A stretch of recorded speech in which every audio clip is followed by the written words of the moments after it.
Hello friends, good morning. আমি যশো চলে এলাম আজকে আবারও তোমার সাথে একটা নতুন ভিডিও নিয়ে। তো আজকে সকালে এরকম সাজুগুজু করে দেখতে পাচ্ছ কোথায় এসেছি।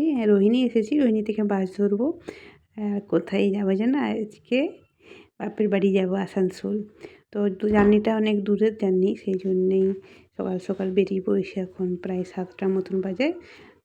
7টায় আমাদের রোহিণী থেকে এখানে বাস ধরবো। এই দেখো ধরেও নিয়েছি, বাসে চেপে গেছি। বাসে উঠতেই আমার বাবুগুলো কিন্তু ঘুমিয়ে গেছে। এই দেখো বাবুগুলো ঘুমাচ্ছে। আর আমরা যাচ্ছি খড়গপুর। এখন খড়গপুর থেকে ট্রেন ধরে যাব আবার বাড়ি। খড়গপুর পৌঁছে গেলাম। আর এই যে বাচ্চাগুলো এখন আমার খেলছে। স্টেশনে এসেছি, তো ভাবছি কোথায় এসেছে, কারণ তারা যখন আরেকবার এসেছিলো এর আগে, তখন অনেকটাই ছোট ছিল তারা, যার জন্য মনে পড়ছে না তাদের ট্রেন জার্নিটা। এবারে আবারও একবার 1 বছর পরে আবার বাবার বাড়ি যাচ্ছি, তারাও 1 বছর পরে আবার মামা বাড়ি যাচ্ছে। এক্সাইটেডটা একটু এক্সাইট হয়ে গেছি সবাই মিলে। আমার বেটিগুলো তো বেশি, আমার চাইতে আমার বেটিগুলো বেশি, তারা যেহেতু একটু ঘুরতে বেশিই ভালোবাসে, যার কারণে। তো আমরা এখানে দাঁড়িয়ে আছি, বর আর ভাই গেল টিকিট কাউন্টারে টিকিট কাটতে। খড়গপুর থেকে এখন আদ্রা যাচ্ছি। আদ্রাতে আবারও একটা স্টেশন আসবে, সেখানে চেঞ্জ করতে হবে ট্রেন। তো বেটুগুলোকে প্ল্যাটফর্মে হাঁটিয়ে হাঁটিয়ে নিয়ে যাচ্ছি, যেহেতু বাসে অনেকক্ষণ ঘুমালো। তো বললাম চল, দেখো আবার ট্রেনে চেপে গেলাম। আর ট্রেনে উঠে তাদেরকে একটু খাইয়ে নিলাম, কারণ অনেকক্ষণ খাওয়া দাওয়া করানো হয়নি, সেই বাড়ি থেকে খাইয়ে নিয়ে এসেছিলাম।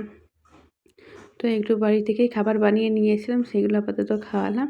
তারপরে তো বাচ্চাদের জানোই তো, লেস, কুরকুরে, চকলেট এটা ওটা খেতেই থাকে। সেই জন্য এখন চিপস কিনে দিয়েছিলো তার বাবা, সেগুলো তারা এখন দুই ভাই বসে বসেই দেখো খাচ্ছে। আর আমাকে খালি বলছে জানলার দিকে চলো, নিয়ে চলো, জানলায় আমি দেখবো কতগুলো ট্রেন বেরোচ্ছে, কত গাছ, কত পালা, প্রাকৃতিক দৃশ্য দেখতে। আমাদের তো ভালো লাগে বড়দের সাথে, এখন আমার ছোটো ছোটো বেটিগুলোরও ভালো লাগছে। খালি আমাকে বলছে মাম্মা এই দেখো কত গাছ, আর ট্রেন পেরোলে, যখন কোনো প্ল্যাটফর্মে দাঁড়াচ্ছি, যদি ট্রেন পেরোচ্ছে বলছে কত ট্রেন, কত ট্রেন, কত ট্রেন। তারা খুব ভালোবাসে। আমার বড় বেটু তো সবথেকে বেশি ভালোবাসে গাড়ি ঘোড়া। তো দেখো এই যে পাহাড়, এইসব পাহাড় দেখতে পেলেই মনে হয় এই তো পৌঁছে গেলাম, এই তো পৌঁছে গেলাম, আর তো কিছুক্ষণ, আর কিছুক্ষণ। পাহাড়গুলো বেটুদেরকে দেখালাম, দেখো বেটা এটাকে পাহাড় বলে, কোনোদিনও দেখেনি তো বেটু। তো বলছে মামা পাহাড়, ফোনটা বন্ধ করো, আমি পাহাড় দেখবো, এরকম আমায় বলছে। এরকম ছোটো বেটু তো ক্যামেরা অন থাকলে সবসময় থেকে পোজ দিতে হবে। তবে ক্লান্ত হয়ে গেছে বেটুগুলো।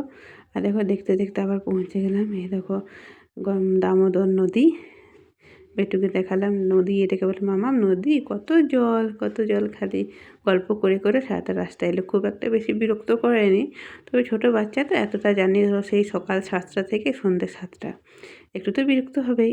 তো পৌঁছে গেলাম আসানসোল স্টেশনে। এখানে আমাদেরকে দাঁড় করিয়ে তারা কিছু খাবার আনতে গেলো। আর বেটুগুলো এখানে দেখো একটা মেয়ে পেয়েছে বন্ধু, তার সঙ্গে খেলা করছে। আমার দুটো বেটু কি সুন্দর। আর বর আর ভাই মিলে খাবার আনতে গেলো, কারণ কিছুই খাওয়া হয়নি সকাল থেকে তেমন ভারী খাবার। টুকটাক ট্রেনে এটা ওটা খেয়েছি। এরকম আমাদের আসানসোল স্টেশনটা কত সুন্দর করে সাজিয়ে দিয়েছি। যতবারই আসি বছর বছর দেখি সুন্দর করে সাজানো গোছানো থাকে পরিবেশটা।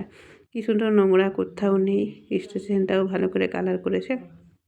তখন আমরা এই যে এখান থেকে আবারও একটা ট্রেন ধরবো, 5:30টার সময় ট্রেন আছে, সেই ট্রেনে চলে আসবো বাপের বাড়ি। দেখো চলেও এসেছি, এটা কিন্তু পরের দিনের দৃশ্য।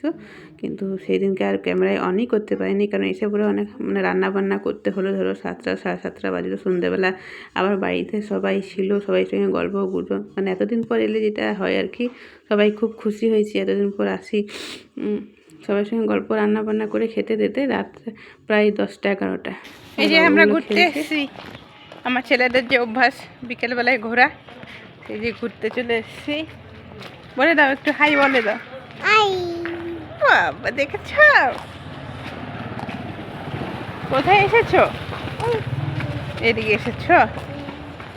আর ভাই কই ভাই? এই দেখো ভাই আসছে দিদুনের সাথে। এই যে দিদুনের সাথে ভাই, এই দেখো একটা দাদা ভাই।